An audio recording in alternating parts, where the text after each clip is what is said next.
Top 10 Best Cheap Used Drift Cars Under $5,000. If you want to learn how to drift, then you need to start with the right car, making sure you focus on rear-wheel drive models with a decent amount of power. There's certainly plenty to choose from, but don't discount learning to drift in a low-powered model either. Starting off at number 10, we have the Volvo 340, priced at $2,950. I bet when Volvo penned the little 340, they didn't imagine it ever finding its way onto a racetrack, let alone sliding and smoking the rear tires. It might not be the most glamorous or stylish choice of drift chassis, but the little 340 is perfect for the younger discerning drifter, or those wanting to start sliding on a budget. Drift-specific aftermarket support isn't great, but there's not much you need here. Start by choosing a hatchback model with the 1.7-liter Renault F-Series engine. Weld the differential, fit a bucket seat, and lower the suspension and you're all set. You'll need to pedal hard to make the most out of Volvo's 80 bhp, but you'll be a better driver for it. At number 9, we have my personal favorite, the Nissan Skyline R33, priced at $3,459. There's a whole family of Nissan Skylines to choose from. While the R32 chassis remains highly popular in drifting and the R34 offers updated looks, I've zoned in on the ugly duckling of the bunch, in the name of remaining budget conscious.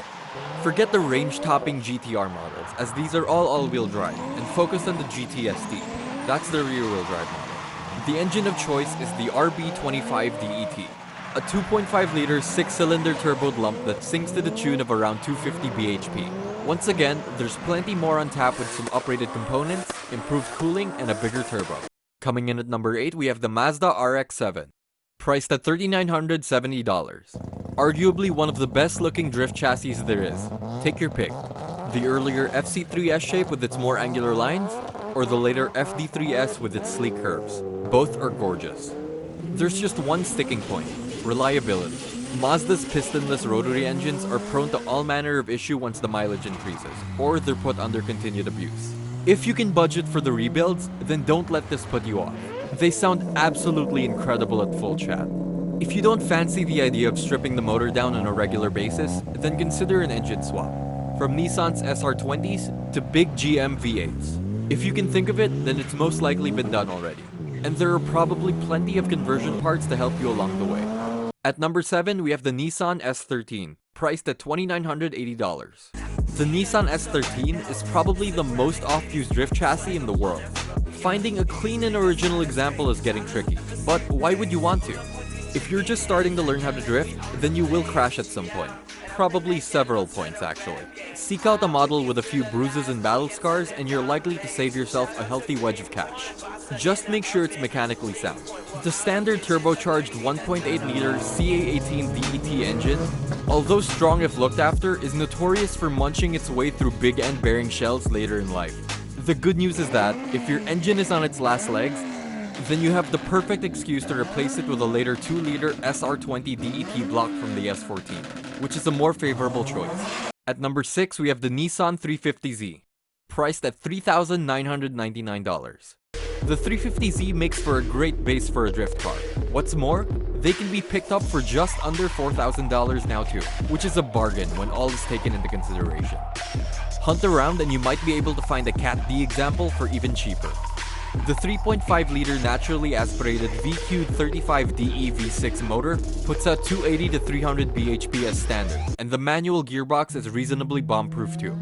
They're easy to drift in stock form as well, but make a few tweaks to suspension and steering and you'll soon be sliding around like a proverbial drift king.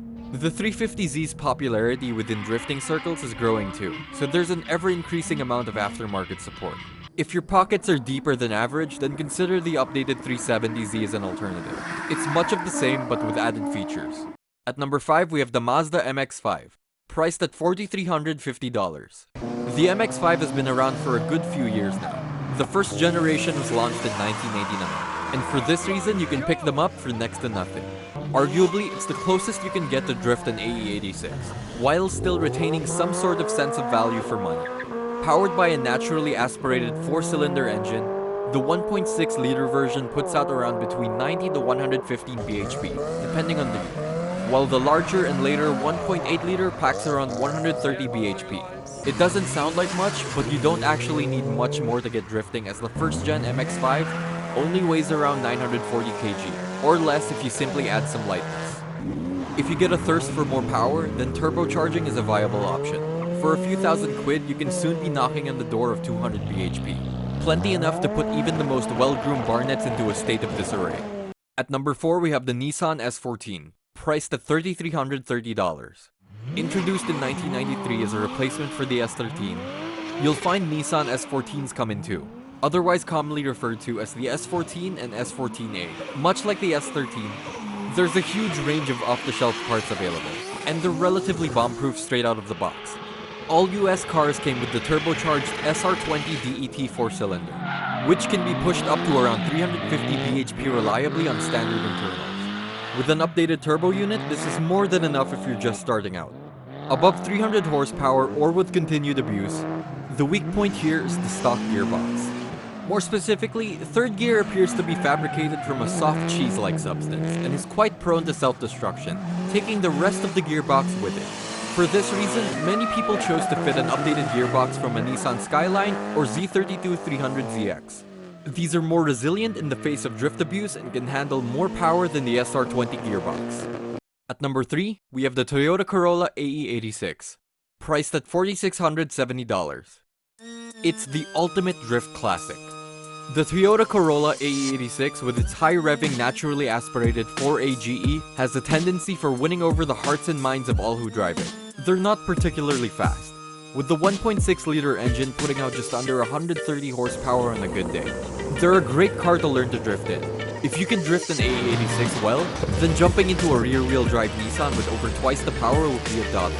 The bad news is that if you were hoping to pick one up for a song, then you're around 10 years too late. The AE86's status as a cult icon has seen prices skyrocket all around the world, and everyone who owns one knows it. A few years ago, it might have been that if you saw one on the street, you could hoodwink someone who didn't know what it was worth into selling it far too cheap. Tales of Corolla fans chasing down OAPs in their original AE86s and buying them for a pittance are plentiful. At number 2, we have the BMW 3 Series, priced at $4,880. Pick any generation of BMW 3 Series to suit your budget and you've got yourself an instantly capable drift car.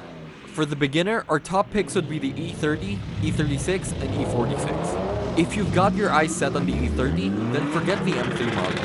They're far too rare and sought after nowadays to be a suitable candidate for learning to drift in, with the E36 M3 heading the same way. Instead, look for a 6-cylinder model, such as the 320i, 323i, or 325i. Those with designs on an E36 also have a 328i to consider too. The newer E46 M3 is good consideration if your budget can stretch. They produce good power straight out of the box, have a large amount of aftermarket support thanks to their popularity in the track day community, and offer a limited slip differential as standard. Speaking of which, only the M3 had an LSD as standard in the E46 model. When it comes to the E30 and E36 models, it gets more confusing, so always check first. And finally, at number 1, we have the Toyota Chaser, priced at just under $5,000 at $4,999.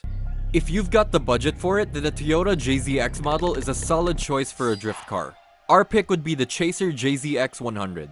This 4-door saloon doesn't look like a likely candidate for a drift car, but the rear-wheel drive handle fantastically and can be tuned for a silly amount of power. What's more, you can cruise in comfort on the motorway in one, and have room to cart the family or your friends around too. At the heart of the JZX 100 sits the 2.5-liter 6-cylinder turbocharged Toyota 1JZ GTE motor with variable valve timing. As standard, it'll kick out a not too shabby 280 bhp, but a few tweaks can easily see you destroying tires to the tune of 350 to 400 horsepower, and the 1JZ motor will take the abuse all day long. And with that being said, we've come to the end of the video. If you enjoyed it, be sure to hit the subscribe button for more amazing videos just like this one. And hit the bell button so that you don't miss our next video. Also, let us know which car you like the best in the comment section below. This has been Cars and Coffee. Thanks for watching.